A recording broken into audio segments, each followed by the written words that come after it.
Penonton di mana saja berada, inilah channel Ucok Stiker Wawancara. Jangan lupa subscribe, like, komen, dan bagikan. Ini berita kami. Jumat tanggal 17 September tahun 2021. Polres Tanjung Balai. Dalam hal ini Wakapolres Kompol Haji Jumanto SHMH bersama Ketua Dewan Masjid Indonesia, lakukan sholat Asyar bersama dan safari dakwah ke warga binaan Lembaga Pemasyarakatan kelas 2B Tanjung Balai. Wakapolres Tanjung Balai, Kompol Haji Jumanto SHMH, ajak warga binaan, mengikuti aturan di dalam Al-Quran. Assalamualaikum warahmatullahi wabarakatuh.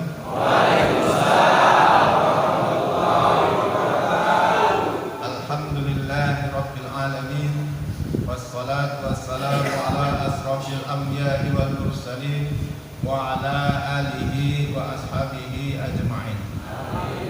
Bersyukur kita kepada Allah Subhanahu wa taala atas nikmat, rahmat, taufik wal hidayahnya. Alhamdulillah kita bisa melaksanakan sholat asar tepat waktu berjamaah di masjid. Insya Allah kita menjadi hamba yang takwa. Amin. Selawat beriring salam kita sampaikan dari baan kita Nabi Muhammad Rasulullah Sallallahu Alaihi Wasallam. Allahumma salli wa sallim wa barik alaih. Insya Allah kita telah menjadi umatnya yang mendapat syafaat di kemudian hari. Hormat kami kepada Kalapas yang mewakili Pak Ustadz, Ayahanda, Ketua Dewan Masjid Indonesia Kota Tanjung Balai, Bapak Brandus Haji dan Midwan hadir bersama kita. Terima kasih waktu dan kesempatan diberikan kepada kami. Bapak-bapak, saudara-saudaraku, para jemaah, warga binaan, alhamdulillah semuanya kita dirahmati oleh Allah Subhanahu wa taala. Amin. Para jemaah rahimakumullah, saya akan menyampaikan beberapa hal tentunya tentang tugas dan pokok kami selaku Wakapolres yang diberi amanah dan kewenangan untuk memelihara keamanan dan ketertiban masyarakat dan penegakan hukum. Pemberian pembinaan ketertiban masyarakat itu umat Muhammad tidak dikhawatirkan lagi. Sesungguhnya umat Muhammad adalah manusia yang paling tertib di muka bumi ini. Kenapa? Karena kita punya undang-undang yang diturunkan langsung oleh Allah Subhanahu wa taala. Beriman kita kepada kitab-kitab Allah adalah salah satu rukun iman. Kitab-kitab Allah itu apa? Ada kitab Zabur, ada Taurat, ada Injil, ada Al-Quran. Kita adalah umat Muhammad yang patuh dan yakin kepada kitabullah. Ya, kitabullah hudalinas. Kitabnya Allah adalah petunjuk bagi seluruh manusia. Apa itu? Al-Quranul Karim. Al-Quran itu adalah undang-undangnya Allah. Undang-undang yang diturunkan oleh Allah melalui malaikat Jibril kepada Nabi Muhammad. Kalau orang sudah patuh kepada undang-undang Allah, pasti tidak akan melanggar undang-undangnya negara. Para jemaah warga binaan adalah orang yang telah dikatakan melanggar hukum negara. Sesungguhnya hukum negara itu lahir juga. Lahirnya undang-undang negara itu juga adalah karya para ulama. Ya. Ulama-ulama kita dulu ketika akan membuat undang-undang itu, membentuk suatu negara Republik Indonesia, maka lahirlah namanya Proklamasi Kemerdekaan Republik Indonesia. Kita semua tahu kalau proklamasi kemerdekaan itu adalah diterapkan oleh Soekarno-Hatta pada tanggal 17 Agustus 1945. Tahukah Anda, tahukah kita, ingatkah kita kalau tanggal 17 itu ada apa di sana? Ternyata undang-undang Allah itu diturunkan adalah tanggal 17 Ramadan. Ya, jadi ada maknanya. Ulama kita itu ketika membuat merdeka, kapan kita sebutkan kemerdekaan itu? Oh ya, Al-Quran turun 17 Ramadan. Berarti kita pahami 17 Agustus. Kemudian apalagi yang mau kita ingat dalam tanggal 17 itu? umat Muhammad diwajibkan untuk sujud kepada Allah sebanyak 17 rakaat. 17 rakaat kita sujud. Itu kan diatur dalam Al-Quran. Perintah Al-Quran adalah sholat. Setelah proklamasi kemerdekaan lahir, maka sebutkanlah kita negara itu mendirikan namanya Undang-Undang Dasar 45 dan melahirkanlah namanya Pancasila.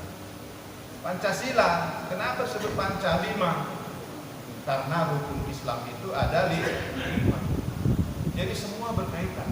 Dasar negara, proklamasi kemerdekaan, kemerdekaan Indonesia dan Pancasila itu satu kesatuan adalah rumusan daripada para ulama kita terdahulu, supaya umat Indonesia ini ingat Pancasila, satu Tuhan dan Yang Maha Esa. Ingat Tuhan. Kata Tuhan apa? Ada dalam Al-Quran. Kemudian apa lagi? Sholat 5 waktu. Jadi kalau ingat 5, 17, Pancasila dan proklamasi itu, orang Indonesia itu harus taat. Tentu semuanya sudah tahu, tentu semuanya sudah paham, tapi ada yang tidak mengamalkan, ada yang tidak menjalankan. Maka daripada itu, saudara-saudaraku, para warga binaan, ya, apa yang telah rekan-rekan sekali alami, ya, dan prosesnya itu dalam penegakan hukum itu dari mulai kepolisian sampai kejaksaan sampai ke pengadilan, tidak perlu lagi disesali. Itulah Allah sudah mentakdirkan, Allah sudah menentukan umatnya. Kalau Anda sudah ditemukan pada hari Idul Negara, divonis pengadilan, mudah-mudahan itu adalah penghapus dosa. Pertanggungjawaban apa tadi? Undang-undang Allah, undang-undang negara. Jadi ketika undang-undang negara sudah diakui, sudah dilaksanakan oleh umaroh, siapa umarohnya? Pemerintah. Ya, dari mulai kepolisian sampai hakim, itu perwakilan umaroh. Menyatakan Anda bersalah dan Anda menyadari Anda taubat, insya Allah terhapus segala dosa-dosa kita dan kita menjadi orang yang sempurna kembali setelah keluar dari sini. Tidak usah lagi ada kekhawatiran, tidak perlu lagi penyesalan. Yang disesali adalah kenapa saya tidak harus lebih baik hari ini. Dan tidak usah ragu, tidak usah takut. Ya, semua kehidupan itu adalah bagaikan roda. Roda itu kan berputar. Saat ini mungkin posisi rekan-rekan masih di bawah, tapi adalah untuk menebus dosa itu. Maka ketika kita mendapat hal seperti ini, kita syukuri. Kalau aku tidak tertangkap, kalau aku tidak diproses hukum saat ini, mungkin kita terus bergelimang dosa. Ya, harus bersangka baik kita. Harus berprasangka baik kepada siapapun. Ya, saya sampaikan di sini tidak perlu ada yang disesali. Penyesalan itu hanya kepada Allah, mohon ampun. Maka nanti setelah kita dinyatakan keluar bebas, ikutilah undang-undang Allah itu. Perintah dalam Al-Quran, undang-undang Allah itu jelas, ya, untuk menegakkan sholat. Tertib orang yang sholatnya tempat waktu berjemaah di masjid itu pasti setiap hari kehidupannya di luar akan tertib. Bayangkan ketika kita di rumah, kita yang punya anak, punya adik. Kalau adik kita ada 3, yang satu rajin sholat, yang 2 tidak, pasti lebih tertib hidupnya, lebih gampang kita mengarahkan yang sholat. Maka coba kita ingatkan, kita bayangkan ketika hari ini kita berada di sini. Insya Allah mungkin ada yang 2 hari lagi, ada yang sebulan lagi, ada yang setahun lagi akan bebas. Ya, anggaplah sini adalah merupakan sekolah untuk pembelajaran penebus dosa bagi yang insya Allah. Itu harapan. Jadi bapak-bapak di sini yang membina rekan-rekan sini adalah untuk bagaimana mengembalikan rekan-rekan ke jalan Allah. Pulang dari sini 0, 0, baik dari hukum dunia maupun hukum akhirat. Insya Allah. Ya.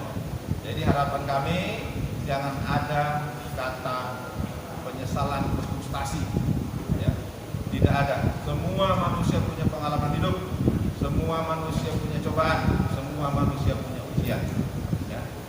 Kami, saya, ya, anggota kepolisian, ya, hukum di Republik Indonesia sudah sempurna. Ya, kalau ada pelanggaran adalah oknum-oknum. Kenapa? Dari mulai kepolisian diselidiki, disidik, ada pengacara yang mendampingi, sampai jaksa, sampai hakim. Jadi berapa tingkatan itu? Ya. Tidak tidak perlu lagi disesali. Ya. Sekarang yang di sini adalah semua sudah inkrah. Ya. Insya Allah kami doakan setelah keluar dari sini benar-benar dari nol kumpul kepada keluarga, carilah kehidupan baru yang lebih baik, ya, untuk berkarya apa yang bisa kita hasilkan di sini, apa pengalaman apa yang di sini, untuk tidak lagi mengulangi perbuatan yang telah kita lakukan, yaitu melakukan pelanggaran hukum negara. Mungkin ini yang kami sampaikan. Nanti kita dengar tausiah dari Pak Ustadz. Mudah-mudahan pertemuan kita ini membawa mana dari pengalaman kita, pertemuan kita menjadi silaturahim kita, menambah amal ibadah kita. Mohon maaf atas segala kekurangan. Bila itu saya, wassalamualaikum warahmatullahi wabarakatuh. Terima kasih telah menonton berita kami. Tonton berita kami selanjutnya di channel Ucok Stiker Wawancara. Tapi jangan lupa, subscribe, like, komen, dan bagikan. Semoga penonton selalu sehat dan sukses dalam beraktivitas.